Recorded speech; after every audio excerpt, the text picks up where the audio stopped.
Assalamualaikum warahmatullahi wabarakatuh. Apa kabar teman-teman? Semoga selalu sehat ya. Nah, ini aku mau share kegiatan aku kali ini ya teman-teman. Nah, ini aku mau nunjukin penampakan yang ada di kamar mandi aku. Jadi ini aku mau share pengalaman aku yang di kamar mandi sebelumnya aku pasangin well foam yang hasilnya seperti ini ya teman-teman. Jadi well foamnya ini udah aku cabutin atau udah aku klotokin ya teman-teman, yang menyisakan kotoran seperti ini. Jadi ini aku mau share tentang pengalaman aku menggunakan well foam di kamar mandi, yang menurut aku untuk pemasangan well foam di kamar mandi itu kurang tepat ya teman-teman. Jadi well foam itu kalau udah kena air lama kelamaan lemnya itu bakalan ngelotok sendiri. Nah, ini penampakan kamar mandi aku yang setelah dikelotokin well foamnya meninggalkan bekas-bekas lemnya yang mengakibatkan dinding kamar mandi itu sangat kelihatan kumul ya teman-teman. Nah, ini aku mau juga tunjukin ke teman-teman sekalian, ini keadaan shower aku yang sangat berkarat. Jadi shower ini jarang banget aku pakai, yang mengakibatkan karatan parah ya teman-teman. Nanti aku mau tunjukin cara membersihkan karatan dengan mudah. Nah, ini penampakan well foam yang belum aku copotin dari dinding ya teman-teman. Nah, ini well foamnya yang masih aku tempelin di belakang mesin cuci. Ini sengaja nggak aku copot karena emang kalau menurut aku well foam yang ada di belakang mesin cuci ini masih aman karena memang dia jarang banget terkena air. Nah, ini kamar mandinya sangat kotor, kumel dan jorok ya teman-teman. Ini sengaja belum aku bersihin. Ini sekitar udah 1 minggu. Ini sengaja nggak aku bersihin karena emang sekalian mau bikin video ya teman-teman. Nah, ini alat dan bahan-bahan untuk membersihkan sisa-sisa well foam. Jadi kalau kita udah selesai masang well foam terus kita copotin, itu sisa-sisa lem dari well foamnya itu susah banget hilang ya teman-teman. Dan dia itu harus dihilangkan dengan bahan-bahan khusus. Nah, di sini aku hanya menggunakan bahan-bahan seadanya. Ini aku menggunakan bensin ya teman-teman untuk menghilangkan sisa-sisa well foam. Dan ini alat-alatnya itu kayak ada spray, ada sikat kawat ataupun sabut kawat. Jadi spray ini digunakan untuk meratakan bensin ke seluruh permukaan lantai ya teman-teman. Nah, ini aku sebelum memulai membersihkan sisa-sisa well foamnya, ini aku mau ngeluarin benda-benda yang ada di kamar mandi seperti sabun dan lain-lainnya. Nah, ini aku mau tunjukin ke teman-teman sekalian, ini merupakan kamar mandi aku di kontrakan 3 petak ya teman-teman. Jadi ini ukuran kamar mandinya benar-benar kecil, ukurannya itu sekitar 1 meter kali 1 meter. Ini pas aku pengambilan gambarnya itu bingung mau naruh kamera di mana karena sesempit itu ya teman-teman ruangannya. Nah, ini aku mulai menggosok-gosokkan bensinnya ke dindingnya teman-teman. Lalu ini aku sikat-sikat menggunakan sabut kawat. Nah, ini aku sebenarnya mau berbagi pengalaman aja ya teman-teman. Jadi menurut aku kalau pemasangan well foam di kamar mandi itu kurang tepat ya teman-teman. Jadi kayak di awal aja bagusnya, padahal beberapa hari kemudian itu well foam itu bakalan ngelotok karena sering terkena air. Jadi sebenarnya untuk well foam yang di bagian atas itu aman ya teman-teman karena emang dia nggak terkena air. Jadi yang well foam bagian bawah lah yang bakalan ngelotok karena sering terkena air. Nah, makanya ini well foamnya aku klotokin karena menurut aku udah jelek. Ini makanya harus dibersihkan, dan cara membersihkannya sendiri well foam itu nggak mudah ya teman-teman. Jadi sebenarnya untuk alat pembersih well foam itu ada di toko online, cuman aku pingin yang praktis yang cepet aja. Ini makanya aku menggunakan bensin. Sebenarnya menggunakan bensin juga bisa, yang penting tahan-tahan hidung aja. Ini pas aku pembersihannya nggak menggunakan masker sama sekali. Ini bener-bener pas aku lagi pengerjaannya ini aku itu kayak pusing mau pingsan karena menghirup aroma dari bensin tersebut. Nah, ditambah lagi pas kemarin aku pengerjaannya, ini bensinnya aku tuang di mangkok ya teman-teman. Jadi kalau menurut aku ternyata kalau menggunakan spray itu kurang efektif ya teman-teman, karena spray yang aku gunain juga terlalu kecil. Ini kayak bensin yang aku semprot-semprotkan itu keluarnya nggak maksimal.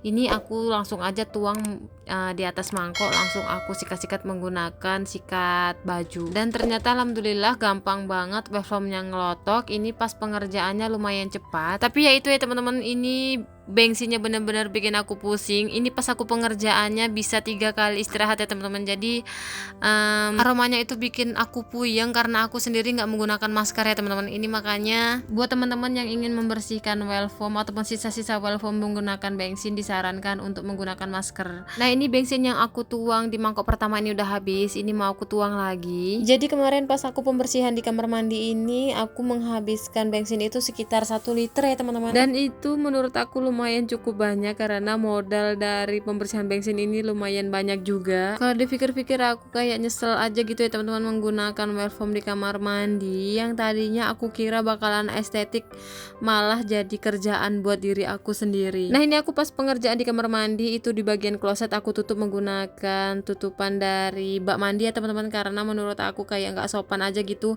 kloset nggak disensor, takutnya nanti di sini ada teman-teman yang sedang makan ataupun lagi bikin makanan. Nah ini videonya aku minta maaf banget ya teman-teman kalau di dalam video ini ada yang bikin mata teman-teman sekalian kurang nyaman.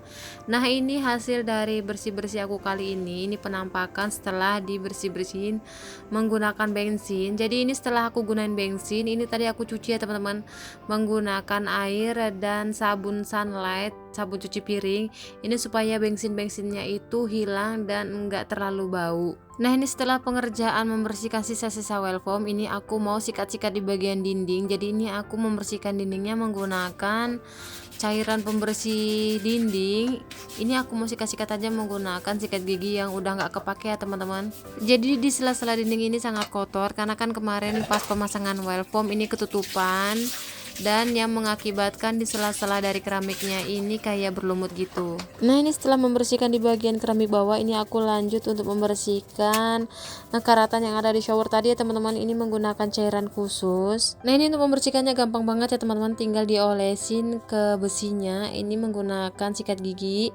Jadi didiamkan beberapa detik gitu baru nanti lanjut disikat-sikat. Nah ini sebenarnya showernya jarang banget aku pakai karena emang dalam keadaannya rusak ya teman-teman.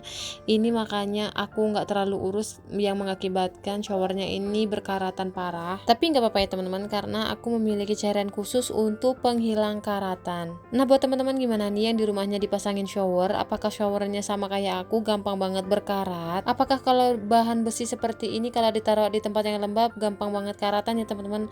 Aku juga nggak ngerti, padahal ini jarang banget terkena air teman-teman, cuman nggak tahu kenapa dia sering banget karatan. Baru digosok seperti ini 2-3 hari kemudian itu udah berkaratan lagi. Dan ini udah selesai digosok, ini langsung aku siram-siram dan ini hasilnya kinclong banget ya teman-teman.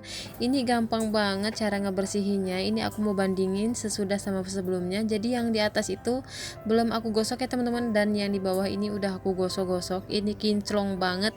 Yang tadinya karatan parah ini segampang itu nyikat-nyikatinya, ini langsung rontok karatannya menggunakan cairan pembersih yang biasa aku gunain. Nah ini aku mau tunjukin ke teman-teman sekalian bahan yang biasa aku gunain untuk membersihkan karat.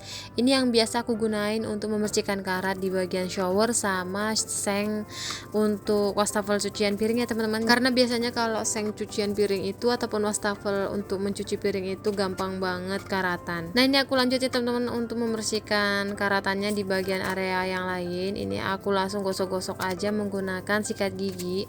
Jadi ini cara menggosoknya nggak butuh tenaga ekstra ya teman-teman, jadi kayak cuma dioles-oles gitu aja kayak luntur gitu teman-teman karatannya, dan juga tentunya nggak merusak dari bahan shower itu sendiri ya teman-teman. Ini setelah selesai aku membersihkan karat yang ada di shower, ini aku lanjut membersihkan well foam yang ada di sebelah mesin cuci. Ini sangat kotor dan kumel ya teman-teman, jadi lantainya juga kumel seperti ini penampakannya. Ini aku hanya sikat-sikat seperti ini menggunakan brush, lalu aku siram dengan air. Ini cara menghilangkan kotorannya gampang banget ya teman-teman, karena ini hanya cuman kayak noda-noda lumut gitu. Ini sikatinya gampang banget, nggak perlu cairan apapun. Jadi ini sebenarnya kamar mandi aku udah sekitar 1 minggu ya teman-teman nggak aku bersihin, jadi yang mengakibatkan kamar mandi aku ini segitu kotornya. Nah ini untuk di bagian pintu ini aku menggunakan cairan pembersih karat tadi, ini untuk menggosok-gosokkan di bagian belakang pintu karena ini lumayan tebal juga kotornya. Ini harus menggunakan cairan khusus. Nah ini aku lanjut untuk di bagian pintunya.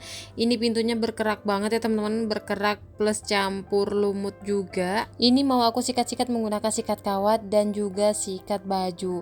Jadi rasanya kalau kamar mandi itu udah bersih, udah habis disikat-sikat, kita tuh lebih semangat ya teman-teman untuk ke kamar mandi. Kayak misal hanya sekedar nyuci baju ataupun mandi, itu kita lebih semangat lagi ketimbang kita kalau punya kamar mandi itu yang jorok, lantainya kotor, berlumut karena jarang-jarang kita sikatin. Karena kita kalau punya kamar mandi yang kotor, kamar mandi yang jorok, yang jarang disikatin, apalagi lampunya remang-remang, itu selain disukai jin untuk mereka bertempat tinggal, itu juga bisa bikin kita bahaya ya teman-teman, kayak terpleset. Kalau kita punya anak-anak kecil itu, misal lantai kamar mandinya itu kotor, itu bisa bikin anak-anak kita juga celaka, kayak kepleset gitu. Karena kamar mandi itu menurut aku tempat yang paling jahat dari semua tempat. Karena banyak banget kasus ataupun berita-berita orang yang meninggal ataupun terpleset terus terkena stroke. Kena serangan stroke itu biasanya karena kamar mandi ya teman-teman. Jadi dia kayak terpleset, kepalanya terbentur karena akibat lantainya itu licin. Nah buat teman-teman sekalian, jangan lupa untuk selalu rajin nyikatin kamar mandinya, dibersihin. Walaupun hanya di bagian lantainya saja yang dibersihin, itu sudah menyelamatkan kita dari kecelakaan ataupun mara bahaya. Ini aku udah selesai ya teman-teman untuk nyikat-nyikatin di belakang pintu. Di pintu aku udah bersih, udah kinclong lagi. Nah ini aku lanjut untuk membersihkan area pembuangan air. Nah biasanya kalau area pembuangan air ini kalau nggak rajin dibersihin, ini akan mengakibatkan sumbat ya teman-teman. Dan biasanya yang paling sering menyumbat di area sini adalah karena ulah dari rambut-rambut kita. Jadi sisa-sisa rambut mandi biasanya itu kayak rontok, itu mengakibatkan kayak gumpalan-gumpalan yang mengakibatkan saluran pembuangan air ini menjadi bumpet. Nah di situ teman-teman sekalian lihat, di situ ada tripod. Jadi aku emang meletakkan tripodnya di situ ya teman-teman untuk pengambilan gambar. Jadi ini kamar mandi aku bener-bener sempit ya teman-teman. Jadi pas pengambilan gambar itu kayak aku bingung naroknya di mana. Ini makanya di kamar mandi aku letakin tripod. Jadi teman-teman tahu sendiri lah ya kalau kontrakan 3 petak kamar mandinya itu segede apa. Nah walaupun kamar mandi aku ini sempit, mungil, tapi aku bisa ya teman-teman untuk meletakkan mesin cuci di dalam kamar mandi. Karena kalau misal mesin cucinya ditaruh di luar kamar mandi, itu aku bingung tempatnya di mana karena emang udah nggak ada tempat lagi ya teman-teman. Ini makanya aku taruhnya di dalam kamar mandi ya, walaupun pas misal kita mau buka tutup pintu itu pintunya itu kayak nggak ngablak gitu, cuman separuh aja kebukanya, tapi nggak masalah, yang penting kita masih bisa keluar masuk.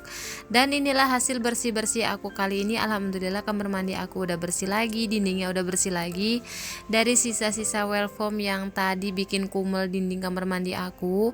Alhamdulillah dindingnya sekarang udah bersih karena aku bersihkan menggunakan bensin. Dan ini tadi shower yang karatan parah ini alhamdulillah udah kinclong, udah bersih lagi karena aku membersihkannya menggunakan Loxus. Nanti kalau teman-teman ada yang mau produknya, kalau ada yang mau samaan, link pembeliannya aku cantumin di deskripsi box ya teman-teman. Nah sekian dulu ya teman-teman video dari aku, semoga video aku ada yang bisa diambil manfaatnya. Yuk jangan lupa untuk selalu bersih-bersih di kamar mandi karena kamar mandi itu sangat berbahaya kalau lantainya licin. Terima kasih. Assalamualaikum warahmatullahi wabarakatuh.